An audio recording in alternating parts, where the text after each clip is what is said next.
Hey everyone, welcome to This Explainer. Today we're looking at a deeply fascinating, really thought-provoking piece of source material. It's incredibly brief, but it literally strikes at the very heart of everything we think we understand about the universe. I mean, we use them every single day, right? But according to the text we're analyzing today, three of our most fundamental concepts might actually be resting on a profound mystery. We're talking about the absolute bedrock concepts of logic and physics, the foundational structures we rely on to just make sense of reality. But do we actually have a firm grasp on them? Well, let's find out together. Okay, let's dive directly into the exact opening line of our source text. It reads, "Please someone in the mathematics community answer one or more of the following questions." Notice the tone here, right off the bat. This isn't some dry textbook declaration. It's a plea. It's this incredibly earnest, kind of vulnerable call sent out into the world, directed specifically at the mathematics community. The author isn't just looking for a casual chat here. They're looking for the absolute authorities on logic and structure to step up and provide a real answer. Section 1. A call to mathematicians. You know, what's really interesting about that opening plea is the phrase, one or more. The author isn't even demanding all the answers at once. They're openly acknowledging that getting a definitive, undisputed truth for even just a single one of these questions is, well, a monumental task. And that brilliantly illustrates exactly what those impossible questions are about. We're looking at the foundational trio: number, infinity, and continuity. The source text links these three pillars together, really prepping us for a fascinating triptych of questions. Think about how these three ideas interact. They essentially form the scaffolding of our physical reality, the very language of science, physics, and advanced logic. Yet our author brings them forward not to celebrate what we know, but to shine a massive spotlight on what we apparently lack. Section 2. The concept of number. Number. Just take a moment to reflect on that word. I want you to really slow down your thinking for a second. We operate at such a fast pace, but consider how deeply embedded numbers are in our understanding of the universe. It's so fundamental to existence that we almost never stop to question what it actually is at its core. It's beautifully simple, right? So incredibly commonplace. It's literally the core building block of absolutely every equation, every single algorithm running our digital world. But beneath that familiar everyday surface lies the author's deeply unsettling challenge. What is a proper definition of number? So the absolutely crucial point here is that word proper. The author isn't asking for an example. They don't want you to just hold up three fingers and say, hey, that's a number. No, they're asking the mathematics community for a rigorous, foundational, proper definition. What essentially makes a number a number?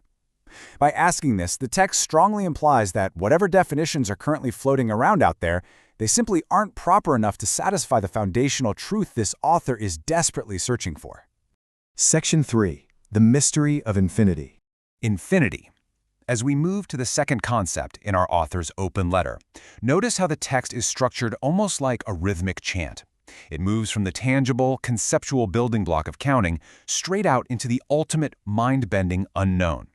If number represents the units of reality, well, this next concept is the endless expanse in which those units exist.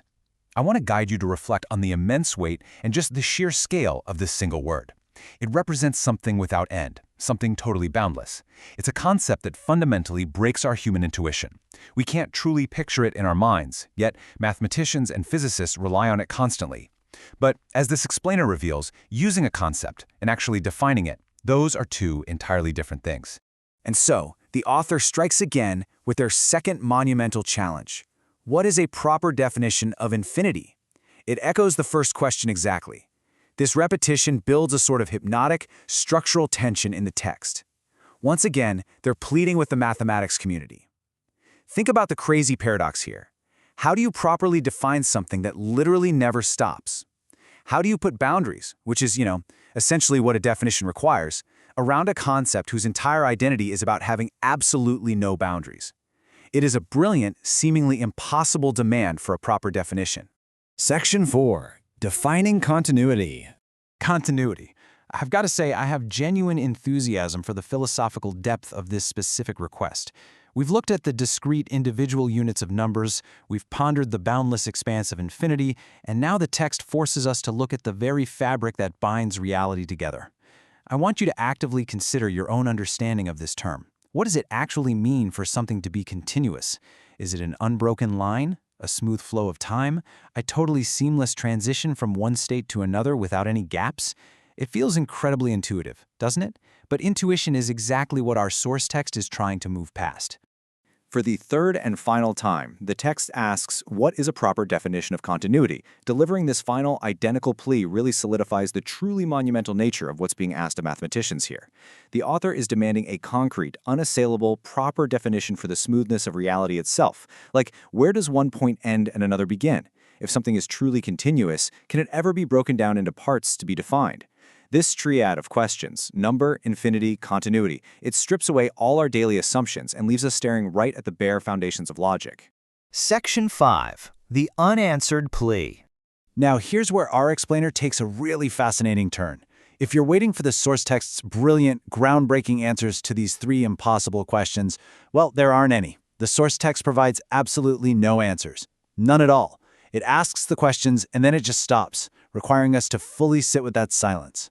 The crucial point here is this powerful juxtaposition. On one side, we have three incredibly familiar, everyday words: number, infinity, continuity, words we just take for granted. On the other side, the total absence of proper definitions provided in the text. The author's manifesto is entirely made up of the asking, not the answering. And that brilliantly illustrates the sheer power of a well-formulated question. It reveals that the intellectual ground we stand on might not be solid rock, but rather a set of deeply complex concepts that still, at least according to the author of this text, await truly proper definitions from the world's brightest minds. Which brings us to the end of our explainer today, leaving us with this final, really provocative thought. Can these foundational concepts ever truly be captured by a single, proper definition? Can the absolute essence of a number, the boundless reality of infinity, and the seamless flow of continuity truly be boxed into human language? The author of our text sent this passionate plea out into the mathematics community. Will that community ever be able to fulfill it? Or are some foundational truths simply destined to remain profound, beautiful mysteries? Thank you so much for exploring this fascinating text with me today. Keep asking those foundational questions.